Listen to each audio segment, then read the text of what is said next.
అందరికీ నమస్తే అండి. ఇది చేతబడి ఎలా చేయాలి అనే దాని గురించి ఈ వీడియోలో చెప్తానండి.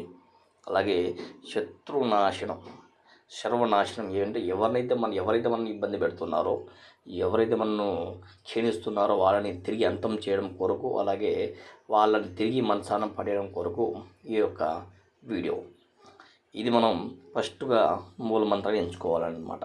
ఈ మూలమంత్రం ఏ విధంగా ఉంటుందంటే, ఓం ఐం హ్రీం శ్రీం నమో భగవతి మహాబాల భూత పేత పిశాచ బ్రహ్మ రాక్షస శాకిని డాకిని యక్షిణి హుం ఫట్ స్వాహ.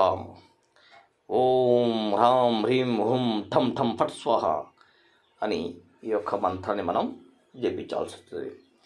ఈ మంత్రం మనం కేవలం 108 సార్లు జపిస్తే ఎలాంటి శత్రువులైనా సరే, ఎలాంటి కొమ్ములున్నవాడైనా సరే ఈ మంత్రానికి ఖచ్చితంగా మన దారికి రావాల్సిందే.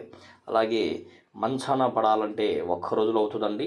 అలాగే శత్రు మరణం కళ్ళ ముందు చూడాలంటే 2 రోజుల్లో 48 గంటల్లో ఖచ్చితమైన మార్పు కనిపిస్తుంది అన్నమాట. అలాగే మీరు యూట్యూబ్లో చూసి అక్కడ చూసి ఇక్కడ చూసి మోసపోయామని చెప్పి చాలామంది అనుకుంటున్నారు. కావున మీరు ఎక్కడ మోసపోవద్దుకుండా మీరు ఈ స్క్రీన్ మీద కనిపిస్తున్న నెంబర్కి కాంటాక్ట్ అవ్వండి. మీకు 100కు 100% ఖచ్చితమైన మీకు ఈ యొక్క మార్పుని తెప్పిస్తాను.